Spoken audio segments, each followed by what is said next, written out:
Bienvenidos y bienvenidas, ¿cómo están? Mi nombre es María Fernanda Torres y hemos invitado a la doctora Analía Molteni. Ella es médica, cardióloga, jefa del servicio de cardiología del Sanatorio Santa Rosa y además es periodista especializada en salud.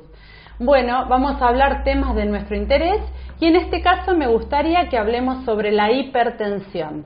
Hola Analía, ¿cómo estás? Hola Fernanda, ¿cómo estás? Tanto tiempo, ¿verdad? Eso, sí. Que ya, bueno, en algunos momentos hace un tiempo atrás, hemos compartido diferentes tipos trabajos de programas. De prevención, exacto, sí, recuerdo muy bien, pero pasaron muchos años. Y bueno, pero eso no hay que mirarlo, estamos iguales que siempre. Bienvenidos sean. Eso, y lo importante es estar juntas y poder volvernos a juntar de todo Tal lo que cual. pasamos con el tema de la verdad pandemia que y todo sí, eso, todo un volvernos tema. a juntar y poder de alguna forma transmitirle a ustedes que nos están mirando del otro lado de qué manera podemos cuidarnos un poco más. Exactamente, esa es la idea. Bien, bueno, contanos un poquito qué es la hipertensión arterial.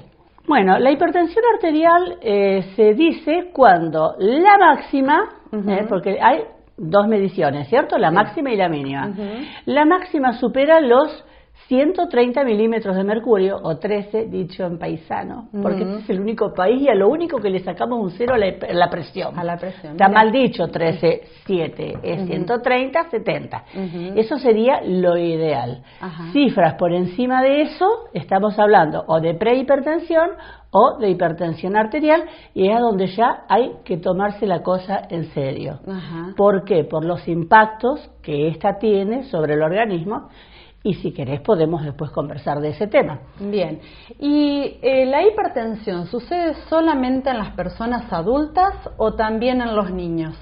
No, sucede también en los niños. De hecho, hace unos cuantos años también nosotros hicimos una pesquisa para un Día del Niño, recuerdo, en la Laguna Don Tomás, con la Asociación Pampeana de Cardiología, donde la municipalidad preparó juegos y este tipo de cosas. Y nosotros armamos un stand donde controlábamos la glucemia y la presión arterial, y realmente uno se encuentra con muchos chicos hipertensos y muchos chicos diabéticos, vos lo sabrás muy bien, y prediabéticos. Así que realmente hay que estar atento porque es más frecuente de lo que se piensa. ¿Y los valores para manejarlos sobre un niño hipertenso, cuáles serían para tener cuidado o consultar? Porque por ahí el adulto se chequea la presión en el hogar y agarramos también a los niños, le chequeamos, y cuál sería el valor que tendríamos que prestar atención. Hay que estar alerta en un niño cuando la presión máxima está por encima de 100, porque los niños tienen menos que los adultos, tienen 80, 90, pero ya cuando hay más de 100 hay que estar alerta, y el pediatra, que es el que le va a tomar, es el que está alerta, y además, fundamentalmente, en ciertas cardiopatías congénitas, se presenta como síntoma principal, que es la coartación de aorta, que es una enfermedad congénita, pero que a veces llega hasta la vida adulta por falta de control y por falta de diagnóstico. Pero en un niño inmediatamente vamos a encontrar hipertensión, no solo en los brazos, sino la diferencial con las piernas, porque ese también es uno de los síntomas, que a pesar de estar hipertenso, no llega buena presión a las piernas. Es toda una patología aparte, realmente muy interesante, y muy interesante de poder detectarla. Y hablando de detección, bueno, vos decías que la gente se toma la presión en la casa o cuando va al médico. En general no tenemos una conducta de controlarnos mucho la presión, y es por eso es que hay tantos hipertensos no diagnosticados. La mitad de los hipertensos no están diagnosticados. De esa mitad que tienen diagnóstico y tratamiento, hacen bien los tratamientos. ¿Por qué? Porque el tratamiento son 3 pilares: cambio de hábitos de vida, los remedios que le da el médico y la alimentación, donde si no mantenemos los 3 pilares es muy difícil que la adhesión al tratamiento sea la correcta. Y de esos hay una mitad que lo hacen mal, a medias, o no lo hacen. Así que lamentablemente cuando uno habla de población de hipertensos, es muy poca la gente que hace todo al pie de la letra como debe ser. Es por eso también que cada día aparecen más cantidad de personas con complicaciones de esta patología, que es lo que más preocupa. Claro, sí. Y cuando uno va al médico y se le sube la presión, ese dicho que dice el mal del guardapolvo blanco, ¿sí? Porque está enfrente del médico, ¿eso es real? En muchas personas es real, porque sienten miedo. Yo no sé quizás qué les habrá pasado de chico, pero hay gente que tiene miedo y cuando ve un guardapolvo blanco tiene una predisposición a que se le suba. Uno lo que hace es tomarle de nuevo, dejarlo un ratito setado, siempre que encontramos un hipertenso de primera vez, que no es un control, y después volverle a controlar y ver si tiene algo que ver con este momento del encuentro del guardapolvo blanco. Yo te cuento que hace muchos años que ya no uso guardapolvo. Mira, así que conmigo el guardapolvo blanco no va a pasar. Bueno, mejor así, mejor así. Pero bueno, tenerlo en cuenta porque muchas veces ha sucedido esto que dicen nunca tengo presión o nunca tengo presión alta en realidad. Y voy al médico y me sube la presión, pero bueno, es verdad esto del guardapolvo blanco. Sí, entonces. Pero también en eso hay otra cosa. La gente dice, nunca tuve presión y de pronto tengo. ¿Nunca tuviste o nunca te controlaste? Porque a ver, si se la toman una vez al año, es difícil que se la encuentren. Claro. Por eso se llama el enemigo silencioso. Porque la mayoría de las veces sabés que no da síntomas. La mayoría de las veces no da síntomas y entonces cuando no da síntomas está en nosotros controlarnos. Cuando vamos al médico clínico por una gripe, por una angina o lo que sea, recordarle al doctor, si es que se olvida, doctor, no me toma la presión. Claro. O cuando vamos al ginecólogo, porque dice, no, el ginecólogo, ¿qué tiene que ver con la presión? Muchísimo tiene que ver. No es que no tiene que ver, tiene que ver. No solo en la detección, sino en las patologías de las embarazadas hipertensas, por ejemplo. Muchísimo, muchísimo. Y hay toda una gama, todo un capítulo de la hipertensión arterial en la mujer embarazada, súper interesante. Y las enfermedades asociadas a la hipertensión las también. Las enfermedades asociadas a la hipertensión, claro. La número uno, vos lo sabés muy bien porque sos nutricionista, que es el síndrome metabólico. Claro, exacto. Que un síndrome metabólico, si no haces una buena alimentación, si no bajas de peso, la presión no la vas a controlar, por más que tomes las pastillitas, que eso es importante, digamos, inculcarlo y que a la comunidad les llegue. Sí. Este ¿Y qué mensaje. es el síndrome metabólico? Bueno, el síndrome, como todos los síndromes, la palabra involucra varias patologías. El síndrome metabólico está formado por una serie de enfermedades. Incluye la hipertensión arterial, la obesidad, la diabetes, los eventos cardiovasculares, por supuesto, y después aparición de patologías asociadas como los quistes de ovario, como la acantosis nigricans, que es cuando te aparecen aquí en la nuca la coloración de la piel más oscura, o en las axilas, o en las ingles, que hay gente que no le da importancia, piensa que forma parte de que las mujeres que tenemos que tener esas partes más oscuras. No, eso hay que ir y consultar inmediatamente. Vos también los verás en los diabéticos, sobre todo acá, en el cuello. Claro. Que suelen salir como unas pequeñas verruguitas y la dejamos pasar porque pensamos que tiene que ver con la edad y en realidad tiene que ver con un principio de una diabetes. Exactamente. Bueno, y también aumento de las grasas en la sangre, colesterol, triglicéridos, todo eso forma parte del síndrome metabólico. Sí. Porque van todos de la mano. Bien. Entonces, cuando uno empieza a actuar en uno, actúas en todos. Algunos también se asocian con hipotiroidismo. Y bueno, hay que corregir todo ese eje. Y finalmente, y esto es detectable completamente. Sí, es detectable y prevenible. Lo que pasa es que por ahí la hipertensión, la diabetes son enfermedades ocultas.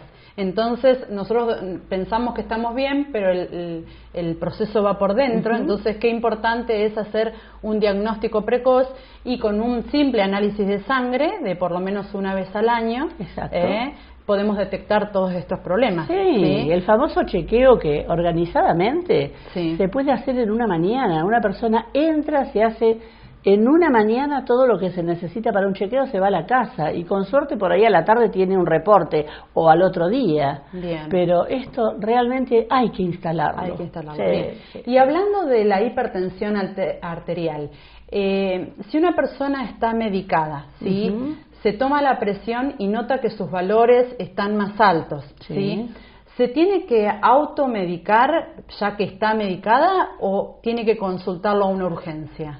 Mira, siempre es conveniente consultarlo y sobre todo consultarlo a su médico, porque siempre hay un vínculo con el médico. Yo particularmente les doy mis WhatsApp y le digo cualquier duda, me los consultás. Nos comunicamos ahora con esto de que nos pasó, que nos dejó la pandemia cosas malas, pero también nos dejó cosas buenas, como es esto de la comunicación, de todo lo electrónico, de todo online. Sí. Y entonces, bueno, si es tu médico, te va a saber decir si tenés que ajustar alguna medicación. Porque el hipertenso no es que siempre tiene que tener la misma presión, no, hay subidas y bajadas dentro de los valores normales. A veces puede ser o porque te fuiste a comer afuera o porque te invitaron, en tu casa haces la comida sin sal y cuando vas a comer afuera no es sin sal, o te dicen no le puse sal, pero le pusieron cosas, alimentos que ya vienen salados desde el vamos, o compraste en una roticería, o tomaste gaseosas que tienen cantidad de sal y no lo tuvimos en cuenta. Bien. O pasó una situación de estrés y sobre una persona que por más que esté medicada y que tenga que tener valores normales, bueno, una situación de estrés le puede hacer un pico un día. Sí. Siempre es conveniente consultar a tu médico. Y por supuesto, si se escapan mucho los valores y no encontrás a tu médico, ir a una urgencia. Exacto. Sí, siempre, porque el impacto negativo que puede llegar a tener sobre lo que nosotros llamamos órgano blanco, órgano blanco es como si vos tomás un revólver y tirás al blanco. Acá el revólver es la presión y el blanco son nuestros órganos. Es un ejemplo un poco burdo, pero... No, pero está muy bien. Exacto. Los órganos blancos de la hipertensión arterial son el corazón, los riñones y el cerebro, los principales, ¿no? Fíjate vos que son órganos importantísimos para el ser humano, para la vida cotidiana. Sí. A nivel cardiovascular, produce infarto, aceleración de otras patologías como es la cardiopatía isquémica, puede producir arritmias en caso de que haya mucha descarga adrenérgica, y a nivel cerebral puede producir los cuadros agudos, que son los accidentes cerebrovasculares, que si querés los podemos comentar, o a largo plazo, que es esa hipertensión que está alta, que no se trata, que no da muchos síntomas, pero que va horadando, que son las demencias vasculares seniles. Esas demencias tienen que ver con una presión no controlada, porque el cerebro se va como apolillando. Entonces, y no le damos importancia, porque hasta que aparece, pasan 9 años, 10 años, es mucho tiempo. Pero cuando ya está, es tarde. Y a nivel renal, que es otro órgano fundamental para nuestra vida, causa insuficiencia renal, porque altera el filtrado y altera toda la función de filtro, ¿no?, que tienen nuestros riñones, que es fundamental. Bien. Entonces, hablamos de qué es la hipertensión arterial, hablamos de cómo tiene que cuidarse el adulto, cómo tiene que cuidarse el niño, ¿sí? Y hablamos de aquella persona que está medicada y que tiene que tener el cuidado cuando la presión arterial se eleva, ¿sí? ¿Qué le podrías recomendar a las personas que están del otro lado observándonos, que nunca se han tomado la presión? Es necesario tomarla. Hablábamos de los controles médicos, ¿sí? Pero una persona que nos esté mirando del otro lado y que hace más de un año que no se toma la presión, que no se hace controles médicos, ¿cómo le podríamos decir que se cuide? Mira, lo más importante es que de tanto en tanto te tomes la presión. No desprecies la posibilidad que tenemos de un diagnóstico. Es fundamental. ¿Cada cuánto? Y el tiempo que tu médico te lo recomiende. Y si la tenés normal, al menos una vez al año. ¿Por qué? Porque todos tenemos que saber cuál es nuestra presión. Es como, por ejemplo, me ha pasado, vas al médico y vas a un paciente y le preguntas, ¿de qué color es su orina? Y no sé, yo nunca la miro. ¡Error! Hay que mirar la materia fecal y hay que mirar la orina aunque no te guste, porque es fundamental conocer el cuerpo. Bueno, en este caso es conocer la presión arterial. Así que una vez al año, tratar de comer sano y hacerle caso a los profesionales de la salud, que a veces no somos simpáticos, pero te recomendamos lo que hay que hacer. Exacto. Bueno, Analía, muchísimas gracias por haber venido, vos por haber llevado un poco más de conocimiento a todos ustedes, ¿sí? A mí también, obviamente. Y bueno, y tengamos más salud, cuidémonos más entre todos. Muchas gracias. A vos, por favor.